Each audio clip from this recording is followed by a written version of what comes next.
Hello बच्चों, let's read this given question. So the given question says that a wheel rotates with a constant angular velocity of 600 rpm. What is the angle through which the wheel rotates in 1 second?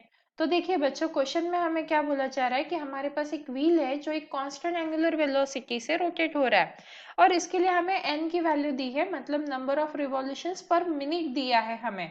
तो वो क्या है, 600 RPM, मतलब revolution पर minute. अब हमसे पूछा गया है कि एक सेकेंड में ये जो व्हील रोटेट हो रहा है वो कितना एंगल बनाएगा, कितने रेडियन का एंगल बनाएगा।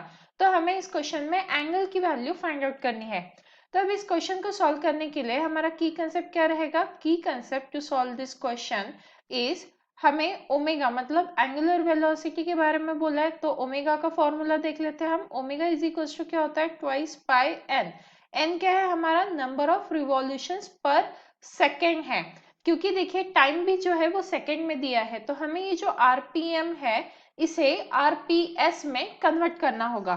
तो आरपीएस 600 आरपीएम ये गिवन है, मतलब पर मिनट। तो अब मिनट से सेकेंड में जाने के लिए हमें क्या करना होगा? 600 डिवाइडेड बाय 60, क्योंकि 1 मिनट मतलब 60 सेकेंड्स होते हैं। तो ये जो आंसर आएगा ये किस में आएगा? आरपीएस में आएगा, मतलब रिवॉल्यूशन पर सेकेंड। तो 0 से 0 कैंसिल, 6 10 60।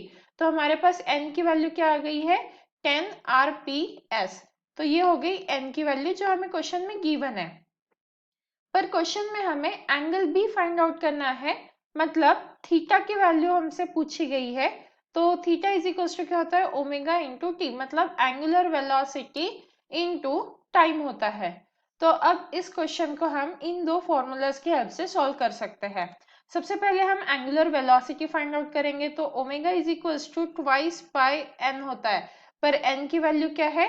10 आरपीएस, मतलब रिवॉल्यूशन पर सेकेंड। तो ये वैल्यू सब्सटीट्यूट कर देते हैं, तो ट्वाइस पाई इंटू 10, मतलब यहाँ पे ओमेगा की वैल्यू आ जाती है 20 पाई रेडियन पर सेकेंड, क्योंकि ये क्या है? हमारा वेलोसिटी है, तो इसीलिए यूनिट क्या आ जाएगा? रेडियन पर सेकेंड आ जाएगा।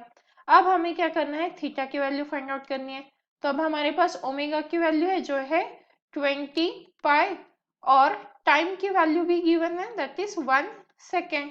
तो हम वैल्यू सब्सटीट्यूट करके आंसर फाइंड आउट कर सकते हैं। तो 20 पाई इंटू हो जाएगा 1, तो थीटा की वैल्यू क्या आ जाएगी हमारे पास? 20 पाई रेडियन आ जाएगा। सेकेंड से सेकेंड कैंसिल हो गया, तो हमारा एंगल कितना हुआ? मतलब एक सेकेंड में जो व्हील है वो कितने एंगल से रोटेट होने वाला है? 20 पाई रेडियन से। मतलब अगर हम ऑप्शन चेक करें तो जो हमारा ऑप्शन बी है वो करेक्ट आंसर है। Hence the final answer for the given question, that is the angle through which the wheel rotates in 1 second, is 20 pi radian. Hope you understood it well. Best of luck.